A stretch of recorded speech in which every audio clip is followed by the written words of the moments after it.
Creativity and community are absolutely vital in challenging times. Welcome to Syncreate, a show where we explore the intersections between creativity, psychology, and spirituality. We believe everyone has the capacity to create. Our goal is to demystify the process and expand the boundaries of what it means to be creative. We talk with visionaries and changemakers and everyday creatives working in a wide range of fields and media, from the arts to science, technology, and business. We aim to illuminate the creative process, from imagination to innovation and everything in between. I'm Melinda Rothaus, and I help individuals and organizations bring their dreams and visions to life. At Syncreate, we're here to support your creative endeavors.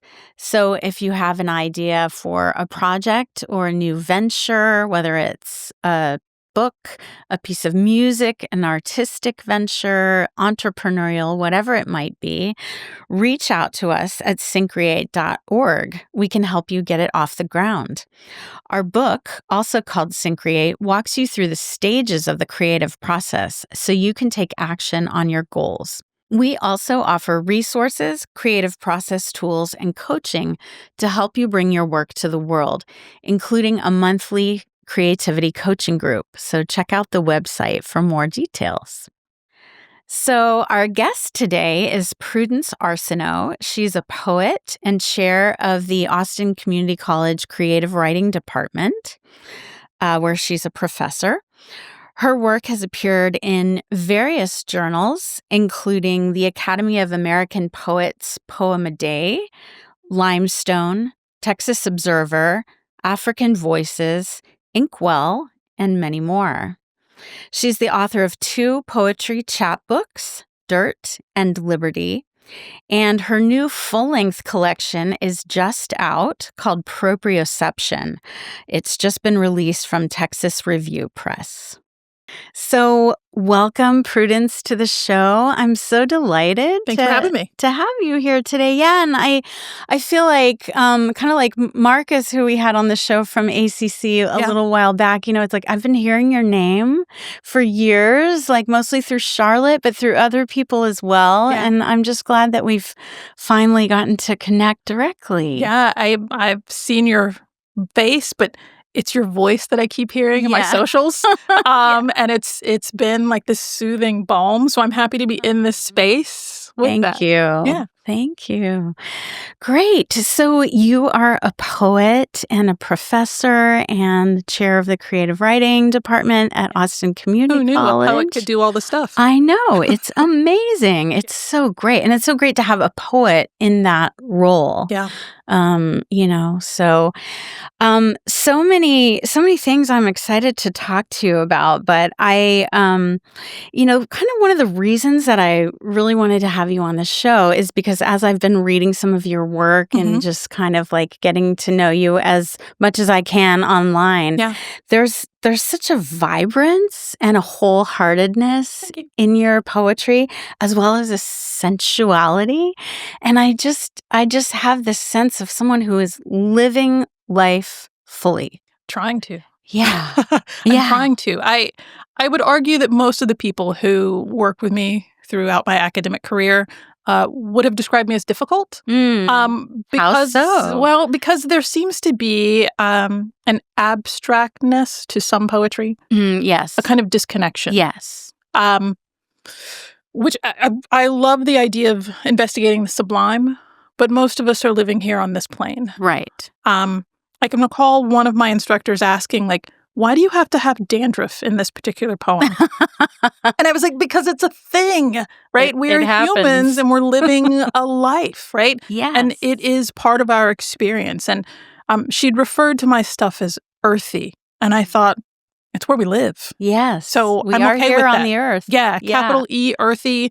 I want to live in all the experiences I can. I'm the person who's always looking for the free stuff to do around town. Right. And if there is something odd or intriguing, like someone just wants to make origami over at the Austin Creative Reuse, I'll go do it, right? I've not done origami before, but it's on my calendar to do this thing, right? Yeah. Because it's a thing I wouldn't normally do. It's not organic to my existence, right? Right. So I want to go and do the thing. A few years ago, I'd seen this advertisement for a postcard convention.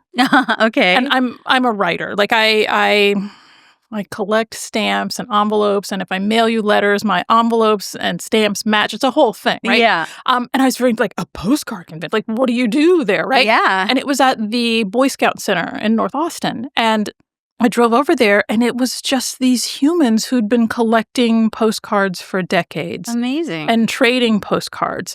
And there was something about the intrigue of other people's lives on the postcards. And I don't think there was much bartering going on. Like, I don't think there was much selling. It was just people standing around reading the lives of other people on these postcards. Interesting. And had I not just randomly flipped to like free to do in Austin, I wouldn't have known about it, right? So yeah, I want to live. I want to connect. I want to see all the things that there are. Yeah, and postcards specifically, it's such a particular genre of communication, and you have to, have an economy of words because there's only so much space, and it's kind of a dying art a little bit and these days. It was just a lovely thing, right? Because I think as humans, we try not to talk about how much we are voyeuristic. Right. And yet here I was in this room of people, and it wasn't a guilty thing. Like, we were all just learning about other people's lives and the places they'd been, and to flip through and find the poignant one, right? So everything is like, oh, wish you were here. It's so great. Right. We'll be here for another 4 days. Can't wait to get home, right? Yeah. And then to find the one where, obviously, I don't know. Like, but it seems as though this person didn't want to write a letter, maybe couldn't call, but here's a sadness here. Here's a thing that's been lost here, right? And you flip it over, and it's still the sunny palm trees and welcome to kind of thing, right? Right. So I want to be in that space. I want to make those kinds of connections and live life. So I hope that comes through my work, because it is the experience I'm having. Yeah.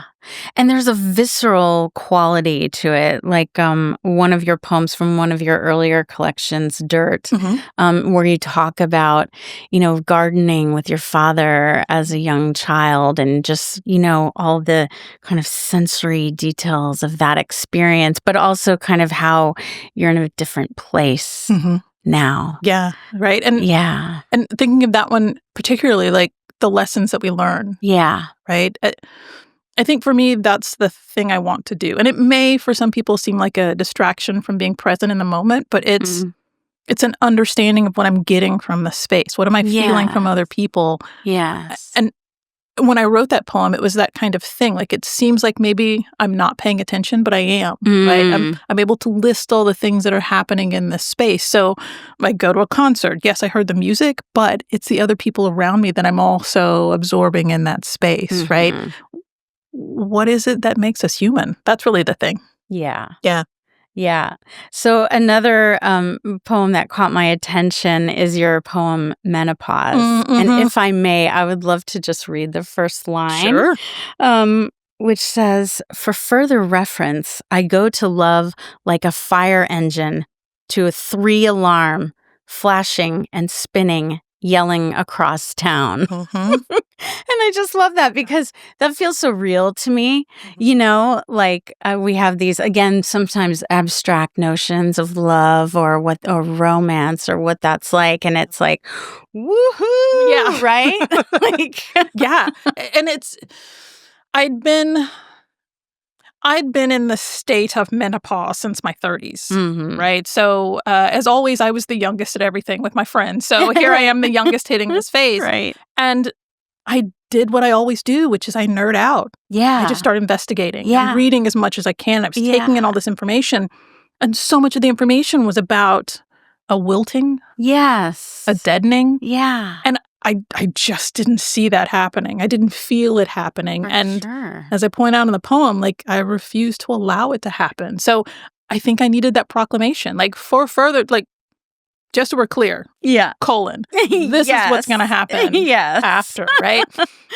Because there's this assumption, larger societal, right, that as woman, we hit this phase and then everything lessens. Right.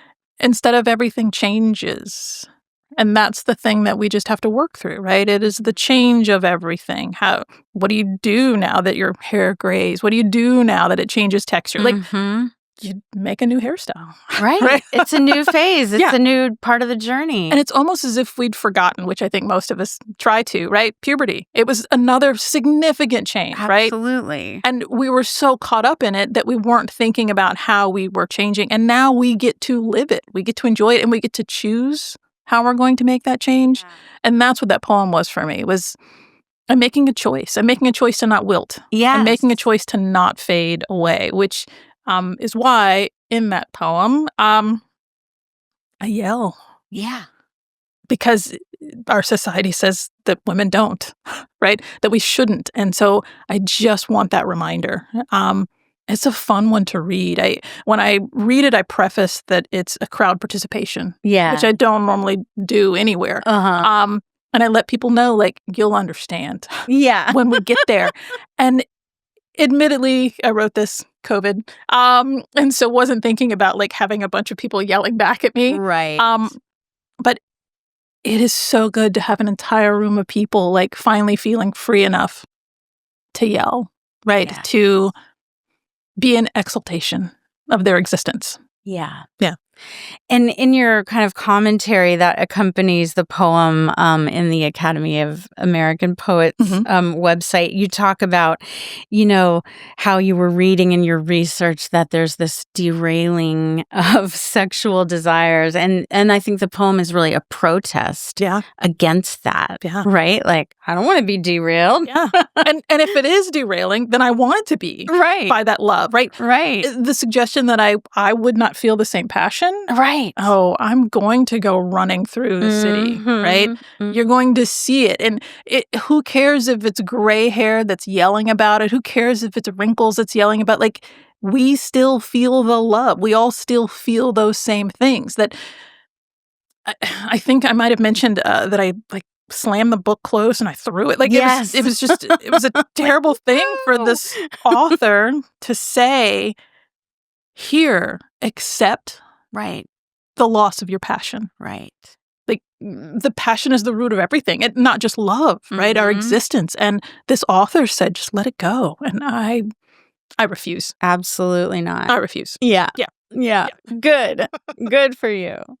Well, I love that. And I just got this sense of humor also. Mm-hmm. There's so much humor and there's very serious topics that you cover in your work, but there's also this exuberance, this joyfulness at the same time. Because I think you have to have that. So in my first collection, my first chapbook, Dirt, it was an homage to my family, specifically my father.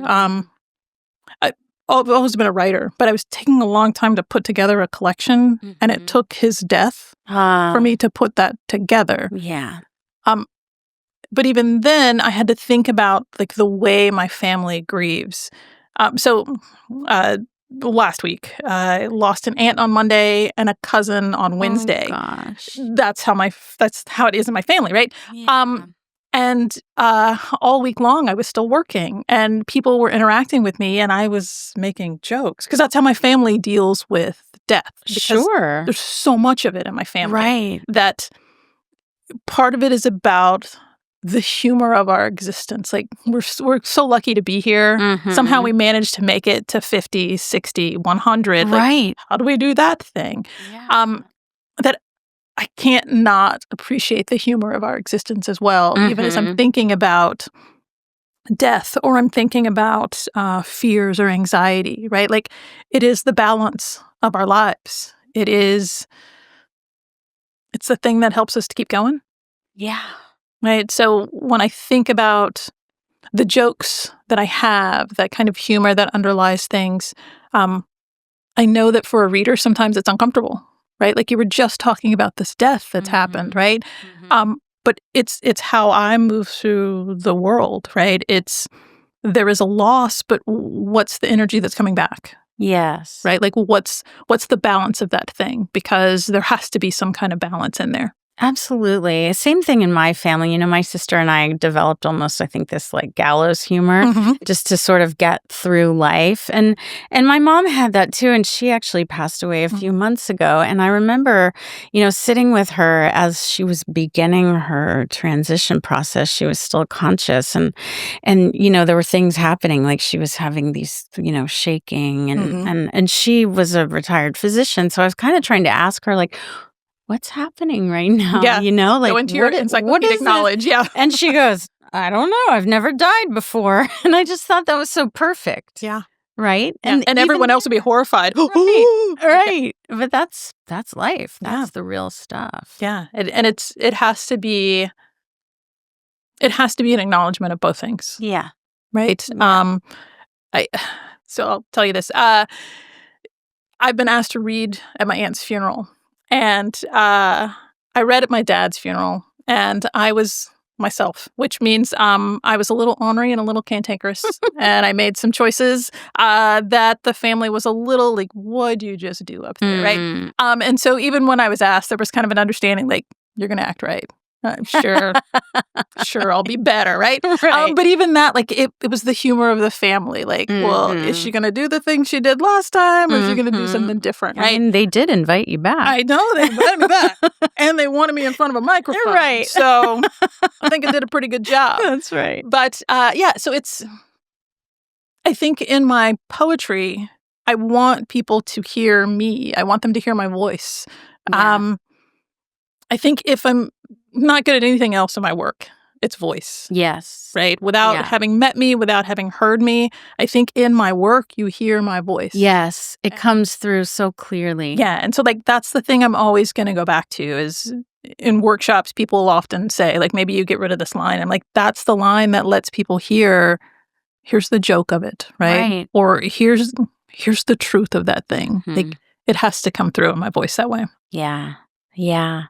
So I'm looking forward to hearing some more of your new poems. And I see you brought your book with you. So hold on, which camera? That camera? Out, yes, Proprioception. And a little birdie named Charlotte told me that you have a reading coming up in the beginning of April at Book People. I do. I have my official book launch April 3rd. Wonderful. 7 p.m. I'm really excited about it. It's the Texas Review Press has done a beautiful job. Yeah, they've been gorgeous. Really careful and kind with me in this work. Lovely. And I'm really excited for people to see this work and for people to read these poems. Yes. Well, I'm so excited to hear some of them. And just by way of kind of introduction, I want to share one of the blurbs from your book, which was so lovely, by Naomi Shihab Nye, another wonderful Texas poet, kind of a treasure in our area. And she says, "C. Prudence Arceneaux is a brilliant poet of immense ferocity and velocity.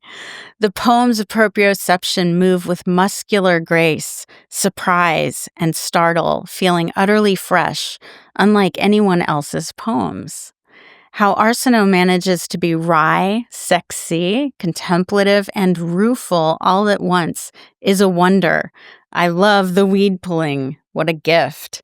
Sprung from astonishment, whirling, shifting, pitching a mind into wild new states of being. These poems are alive." I mean, wow. Yeah. That is just... For Naomi to say all of those, like... Yes. And it's such a perfect, I think, encapsulation, right? Of all the things of me. Yeah. It's... Yeah. I hope that people feel those things and see those things in my work. Yes. So... can we hear some of them? Which ones did you bring to share with us? Which ones did I bring to share? So I brought, I've got 3. They're, and they kind of showcase the nerdiness of me. I know, the print in here is kind of small. So that's why I have paper here. I feel like I want to start with one that shows the sexy. Yes, let's have it. But I should also say, I am very nerdy. Very, very nerdy. And I think it's a thing that people don't often think about with poets, the research of it. I think when people are thinking about fiction writers, nonfiction, they understand there's research involved. And I'm all about research, right? I find a thing and then I'm like, coming here today, the World Happiness Index. What? And that Finland has won 8 years in a row. Like, so obviously I have to go and investigate more. Like, how do you determine that thing? I saw that too. Right? I know we're going down. But like, how is it determined? Like, how do you find that? How do you measure that? Yeah, right. Yeah. And that'll be a good 4 hours of my life, that kind of thing. So, I'm not known for love poems. I'm just not. And this started with finding out that every summer on glaciers, glacial worms just pop up. And they don't seem to have any purpose. They're not, like in soil, they help with aeration. Like, there doesn't seem to be any purpose for them. They just show up. They just exist? Yeah. So I heard it. And I thought, what a strange thing. Yeah. Right? But also, I am a nautical disaster nerd. Yeah.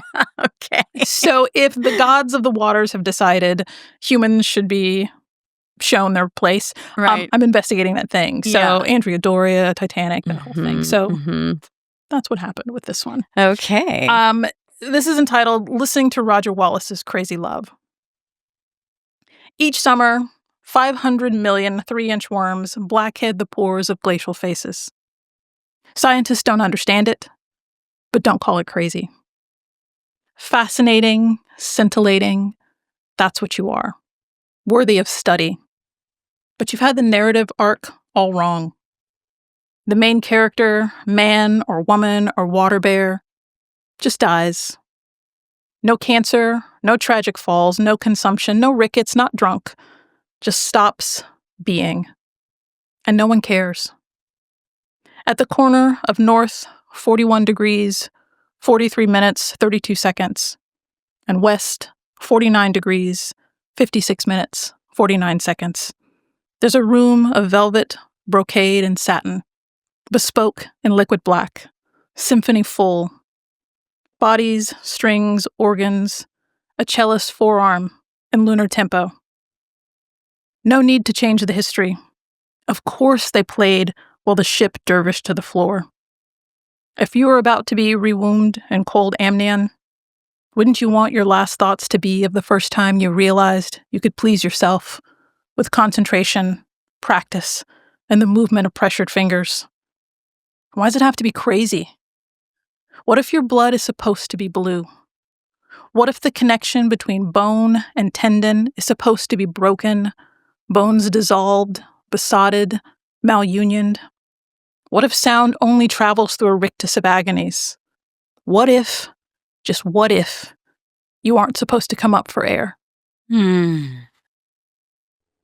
Beautiful. Yeah, I'm such a nerd. And it took me a long time to find out the location of the Titanic. Yes. Like to get the, and you'd think with our society's fascination with the Titanic, like to get the degrees and the, like. Yeah. But even then, every time I read, I always want to say hours and minutes. So I have to like keep reminding myself it's minutes and seconds because. Yeah. Even as a Texan, I shouldn't say even as a Texan, I have no sense of space. Right? I have no sense of the size of other things, right? I just know that thing must be smaller than Texas, right? So when I think about like latitude and longitude, like it's difficult for my brain to encompass the spaces of those things. So like there are minutes in between those. Like, right? Yeah. It was such a dive. It was such a dive. Literally. Yeah. Yeah. Oh, yeah. I mean, yeah. Yeah. Most people will find that in my work, it's water and space, like those two things I keep coming back to, which is kind of the cover. Yes. When people look at the cover, their first response is like, oh, yeah, she loves space. That's space. It's actually a remix of an image of bubbles underwater. So it's like both of my favorite things coming together in that cover. Yes. Beautiful. I love it. I love it. So that's kind of one of my questions, like, what is it that inspires your poems? And it sounds like maybe you come across an interesting fact and, you kind of dive into that and see where it leads you. And how do we get from these like glacial worms to the band playing as the Titanic goes down, right? Yeah. It is absolute random facts. But it's a thing that's been with me since I was young. Yeah. My parents had the encyclopedia set in our bedroom. Yeah. And often, I can't emphasize how much of a nerd I am. Often it would just be a random Saturday.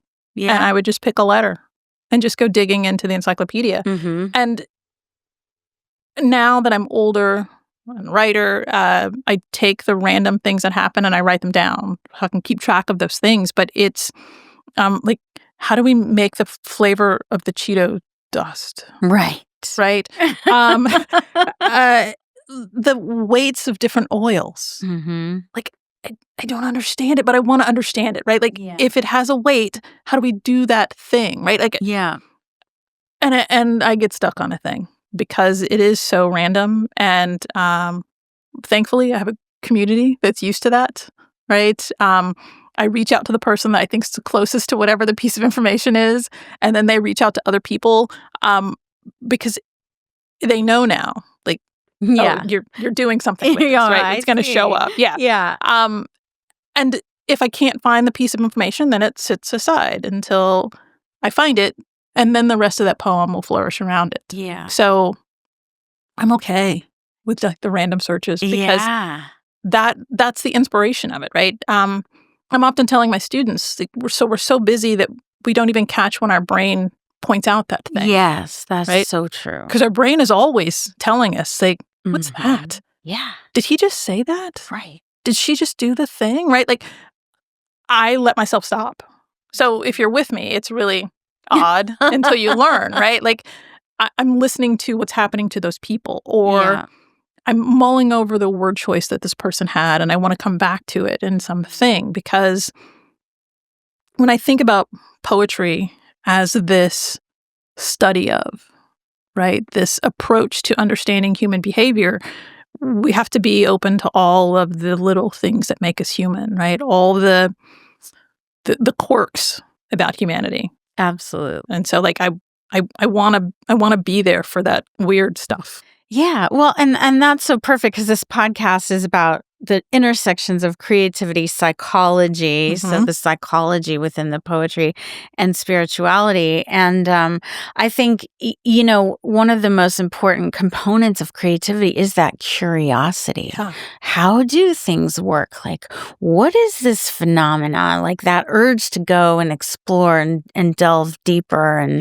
and find out. Yeah. And I think when I talk with people, and I tell them what I do, they go, "Oh, I'm not creative," right? Thank you for that. Yeah. Because you're not leaving yourself open to it. Right. I mean, well, okay. So stepping back, our society has decided it's not really worth it, right, to be creative. But giving yourself the ability, nope, that's the wrong word. Giving yourself the capacity, nope, wrong word. Hold on. Just giving into the desire. The permission, giving yourself permission. Yeah. Like, right? We're all creative. We all have that potential. Yeah. We all have the instrument. Yeah. But I think since our society has decided to monetize it. Yeah. Right? The reaction is, well, if I can't make money off of it. Like, to be clear. It's because I love it. Yeah. Right? And I internalized a lot of my dad's stuff. Like, oh, you can do the poetry on the side, but you got to get a job. Like, I get it. Our society requires this thing. I like having a roof over my head. Sure. Right? I like eating. But it's that there's so many people missing so much of existence. Right? Yeah. And they're afraid to take that step. Mm-hmm. And so I'm hoping that, like, in my existence, like, they're willing to take the step, even the simple thing. In my family, birthdays, we call each other and we sing the worst version of the birthday song. Right. We can. Right? Just off-key, loud, right? Yeah. I also throw in a dance. Oh, I love So this. it was my sister's birthday recently, and I'm like dancing in the parking, doing this whole thing, and people were looking away. Like, I'm here celebrating another human. This is what we do, right? So sure, it seems strange, but that's what inspiration is, right? It feels strange, and until you're willing to open yourself up to it, it's always going to feel shameful, right? It's always going to feel like it's something that needs to be hidden. But the inspiration is going to come to us in the strangest places. So we have to be open to it. And be open to the joy of it. Mm-hmm. And the fun and the play and the silliness, right? Yeah. Yeah, because we have to. Yeah, because what's the alternative? Yeah, right? And then to find the way to then share it with others. Yes. Right? Because I think that's the other thing, right? If we can't monetize the creativity, then it's not worthy of sharing with others. And it is, I mean, if nothing else, like when we look at all the social media, like people just making funny videos of things, like, and people love that. I follow this fellow who, he's got 2 huskies, right? Like, why would you do that to yourself? Like 2 huskies, right? Right. But that's kind of the thing of it, right? And it's 2 huskies, and you just watch the 2 huskies doing like just talking to each other, and that is a thing that we open ourselves up to, and so to get people to understand, like that's the creativity of it, right?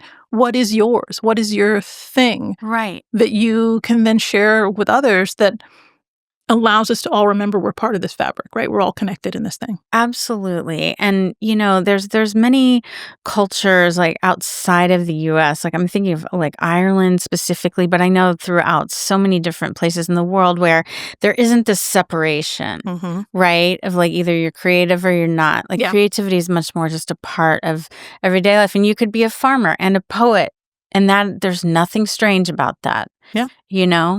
Absolutely. And so I'm hoping, right, teaching creative writing, that I'm getting students to understand that. Yeah. Right? And do I think they're all going to become writers who want to publish? No. But if I can put people in that space where they have opened their lives just a little bit, right, that they're making a choice to go do something that they wouldn't normally do just for the experience of it. Yeah. And they're bringing someone else along, right? That if we can all start to make that kind of opening. Yes. Right? Because our shells are pretty tough. Right? They are, of course. They are pretty tough, right? And often for a good reason. Sure, right? Like we have to exist. We have to make it through. Right. But like make a little hatch. Yes. Right? Just for a little bit of joy. Yeah. Because wherever people are living, right, there are spaces to find that joy. If it feels like your life is too confined, there are always those spaces to find that joy. Absolutely. And so I'm hoping that through work like mine that brings in the nerdy, that brings in this kind of investigation of that very specific, right, that people are realizing when they read it, that this is a way to live in life, right? That this kind of investigation is a thing that opens us up. Yes. So that feels like a good opening for another poem. Oh my gosh. All right. So this one, I think this one probably shows off my nerdiness a little bit more. I'm just gonna read it. Yeah, please. There's one thing I probably should explain. DeCaires Taylor, a sculptor who puts his work on the ocean, and so then marine life becomes incorporated into it. Yeah. Wonderful. So this one's entitled Moving Gate. And so if you have ever been in a school band or been adjacent to a school band, some of these things will connect with you.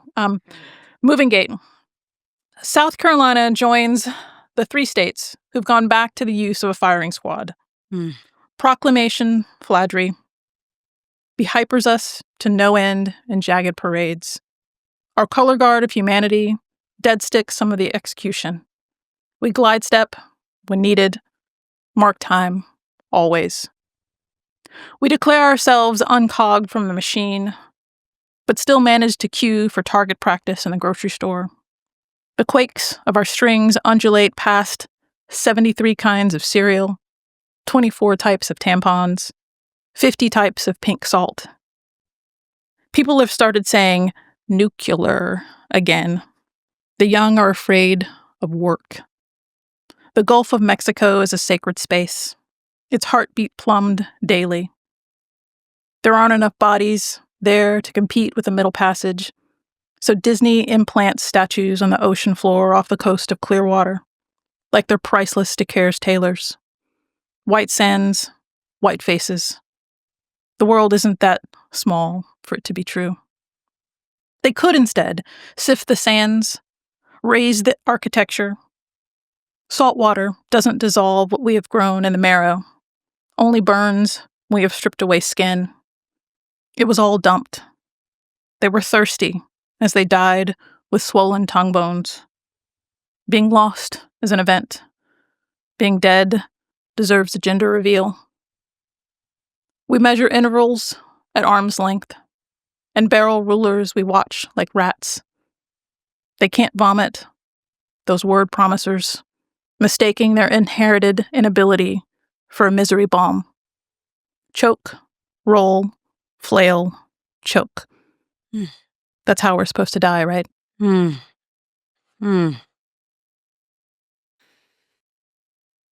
So powerful. I've been thinking about representation. Yes, as one might. Yeah. Yes. And this poem comes from that, right? The images we see, the images we absorb, because our world is so much more connected now in terms of like internet, TV, those kinds of things. Yes. And how we then take in those images, right? And the erasures that are happening every day now. Yeah. And trying to think of what stories last, right? And that's partly why I think about Disney, right? Like when I lecture and I ask students, like, well, what's the story of, I don't know, Pocahontas? And their immediate response is the Disney version. Hold on. Okay. Right? Right. Back it up, right? Like, Little Mermaid didn't really live happily ever after, and everyone goes, "Oh no!" Right? So it's been on my mind in particular since about 2015. How we represent ourselves, Yes, and how and how we see ourselves moving through different spaces. Yeah, and so that's where that one was coming from. Yeah, so timely. Yeah, thank you. Yeah, it's an interesting thing. I think when I wrote the poems in here, and I feel like they were written yesterday. a couple of them, I kept thinking like, oh, no one's gonna get this, right? Like by the time I go through, but for those of you who don't know, it's about a year or so. When you get your book accepted and then moves on, I thought, oh well, that's not gonna mean anything. No one's gonna. Yes. And now it hits even more deeply. Yeah. And so I hope, in reading these poems, I hope that those who are feeling the same kind of hesitation and the same kind of fear, they recognize it's there, like it's echoing in all of us. Yes. Part of the blurb that has been going out about the book is, I point out, like, I thought I knew how to live, right? A Black woman in Texas, like, I thought I knew how to live. I thought I knew what the rest of my life would look like. Right. And then there was that great upset. And since then, I've been trying to figure out, how do I live? Yes. Right? The perception of myself moving through this world. Right. And that's where some of these poems are coming from. Like, suddenly finding the ground shifting. Yes. Absolutely. Because I'd already known, like, okay, it's going to move a little bit. Yeah. Like, I'm ready for a little bit of movement. That's right. Yeah. And then to like find whole pieces of it. Yeah. Gone. Yeah. And day by day and moment by moment, nothing is certain. Yeah. And And to still try and find life and inspiration in it. Yes. Right? To still delight in the things that you can. Yeah. In that. Yeah. So how do you work with your students, like the students that are in your poetry classes, in this particular moment in time? Like, how are you, kind of talking to them about these things? I ask them what they're feeling. Yeah. So the creative writing space is a bit different from composition and literature, right? The students coming into creative writing spaces know we're talking about ourselves, right? So sure, in poetry, there may be a mask of the I, right? In fiction, you're going to create a character, right? But we are studying human behavior. Yes. And if you aren't investigating human behavior, then your writing about it is going to be false. It's not going to be authentic. Right. So I ask them how they're doing. Yeah. Right. And I ask them what they're thinking about. And I show them these are the things. Like there's a poem that comes out of fear. Yeah. There's a poem that comes out of worry. And what are the things you connect to it? Yes. Right. What are the things that you're holding on to while you're in that state of worry and that state of fear? And that's really what I'm looking at, right? Like, if I could take the fear away from you right now, what are you thinking about, right? If you're thinking about lunch, fine. What's the food you're thinking about? Okay. Now let's reintroduce the fear. What changes about that lunch? Right? What changes about how you get the lunch, about how you eat the lunch, how quickly you eat all of those things, right? Because we keep living, we have to keep moving through it, right? And all of those emotions are hitting us all the time. It's just fear takes up a lot more space, right? Yes. And creative expression is a way of, working with and working through and sharing and communicating so that it's not just all kind of in here. Because it's really easy to let the fear shut it all down. Yeah. Right? I think for many people, like when COVID shut down the world, right? For many creative people, we shut down, right? Because we were so afraid. Yeah. And it took a while for creative people to here, I can do a concert in my home. Here, I can do the reading, that all of those things that we started to make that connection of getting back to people. Yes. But everything pulled in, right? And so when we're carrying this huge bag of, although I think it's like a steamer trunk now, but we're carrying this huge bag of fear or worry or anxiety, we forget to keep ourselves open to those things, right? Yeah. And so I want to show my students that I can move through a space where I am afraid. But to be clear, there's always a low level. There's a black woman, right? So there's always that thing, right? So that's been part of my understanding about life, right? Because if we're children of history, right? I'm not that far removed from the war states of Black America, right? So there's always been a little bit of that's carried with me, right? To then see it kind of amplified, I want to show my students, right, that this thing can still be there, but you can still experience the world, right?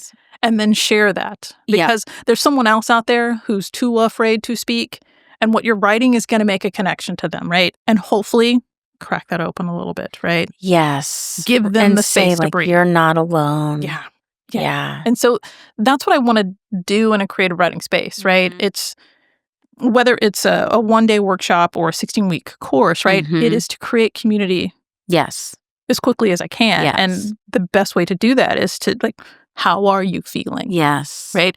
And I go through my life with this kind of do I give the polite societal answer or do I give the real answer? Right? And it's kind of an Emerson. And it's a pertinent question. Yeah. Do you just want the polite answer? I can push the button on the robot and it's great. It's a wonderful day, right? Or do you want the real human answer? Do you have time for that thing? Right? And we don't always have time. We don't always make time, right? And so I want people to know we can make time for each other. Yeah. Right? So what are you feeling today? Yeah. And from there, then we can talk about the creative because we have to be honest with our emotions and where we're standing at that particular moment in order to do something good with our stuff. Yeah. Yeah. And I shouldn't even say good. In order to create. In order to create. Yeah. Yeah. Yeah. Yeah. Beautiful. It's quite similar to how I'm approaching. I mean, obviously, students are quite concerned right now about what's going to happen, financial aid, education, all of this, and I usually start all of my sessions. I teach virtually, but I start with just a little bit of grounding, and then just a check in, like, how is everybody doing? And so important. Yeah, because you have to. I do a version of, we do like 7 minutes of writing, and I just give random prompts. Yeah. Right? Yeah. Because like you need to get out of that thing. Yeah. And just get the juices flowing. Yeah. Even coming here today, like I made sure to I didn't scroll through my socials. Because it was like, I want to be present in the creative space here with you and not think about anything else that could be happening, right? When we leave here, pulling it all up, right? Because I want to know, I want to know where we're going in the world. But because it is a check-in. Like here, a prompt that I give sometimes is like I steal, I appropriate paint squares from like Home Depot or Lowe's, right? Yeah. And I just close your eyes and I put a little thing in front of them, open your eyes and just write about the color. Yeah. Just write about the color, Yeah. right? Great. Because it's a color you might not encounter. Just write about the color. Yeah. Whatever comes up. Yeah, because that is a check-in, right? All the other stuff doesn't matter. I'm just focused on this square of, I don't know, hot pink. Yeah. Right? And what does that hot pink make me think of? Right? Because, it's too easy to allow all of the sound to come in. Yeah, and it's important to just carve out whatever space we can, because there's so much information coming in from the world and so many demands and so many distractions. Just having that space just to work, just to create. Yeah, even if it's a 7-minute prompt. Yeah, just give yourself the space. Yeah. So, do you have another poem? I do. I was thinking about the astronauts who finally made it home. Yes. And it's really funny because everyone's been like, oh my gosh, what would it be like to be stuck up there for 9 months? And I'm not a crier, but I'm pretty sure I feel like there was some crying. Like, we still can't go home. Like, but what I wouldn't give, which I say in the poem, like what I wouldn't give to be there, to have that experience. Yeah, I always wanted to be in space. Always wanted to be. But math is hard, so I was not going to get past any of those. What about artists in space? Yeah, that's kind of my thing, right? People often ask, which I think is really kind of disturbing. I often ask, like, what happens if this teaching thing falls through? So, do you know something I don't know? Right. Yeah. And so I often say, like, oh, I'd love to go back and I list all the things from when I was young. But like a friend pointed out to me, like, NASA doesn't have a poet laureate. Right. Like, so Ada Limon has a poem that's gone out and, like they're poems that are kind of free floating and move, but like, wouldn't it be great? It would be amazing to be a poet of just NASA. Yeah. Right? Yes. Okay, well, maybe someone out there is listening. I hope so. Yeah. We've got a contender. All right. So this is entitled NASA Needs Poets. What I wouldn't give for the chance to sail the void. I'd let myself get yawed, learn more languages. I'm already fluent in English and grief. Learn how to vomit in a bag to shield myself from too much light. I've trained my whole life to live in confined space. But I'll settle for being the first to talk up the musky promises of Terran land under Grand Canyon red Martian skies. Debate on CNN which atmosphere is most toxic, Venus or Earth. Oh, to be a meteorologist of Jupiter. Surely I can be right 30% of the time. Stargazer that I am, a title I'd name tag even were I naked. I'm sure I should know names and distances, but I'll gladly quilt degrees and magnitudes on the inside of my eyelids. I'll start every poem with the image of the star-eating black hole, burping 4 million tons of life stuff, silently shouting heartbeats and future tense. Truly, I was born with an understanding of the subtleties of darkness and a need to know. Can you see hate from space? I want to proclaim the truth of dark matter. Yes, your Lord said, let there be light, but there is so much more that is dark, terrifyingly simple, not knowing what is true north other than what we've said of, we have been wrong, again. To be the harbinger of our savage hunger when we make it to Europa and taint its amniotic seas, extol the paths of dark energy that weave through the light, making highways, making signposts we should follow. Does it matter what Pluto is if we don't know what we are? Make whispers revelations in my ears. You'll see. They'll want me to be on the payroll as we expand into the never-ending, never-ending, never-ending, never. Beautiful. Thank you. I'm really struck by the way you start, just so specifically, just the descriptive language, and then, ooh. Yeah. I put a lot in. Yeah. Amazing. I put a lot in. A friend said in one of the poems, like, I feel like my neck hurts. And I said, that's good. Right? Because I want, like... You're like, what? Yeah, what? I want you to see the things, right? Because they're all happening, and I want you to see the things. Yeah. Yeah. Amazing. Yeah. So... is your book widely available now? It is widely available now. Okay, great. Your local bookseller, should you ask them to carry it. Yeah. But yeah, it's available through the press website. Like it's out there, and I'm excited. Like I said, I'm excited for people to read them. Great. And you have your sort of official book release on April 3rd? Yes, correct? April 3rd. At Book People here in Austin. Yes.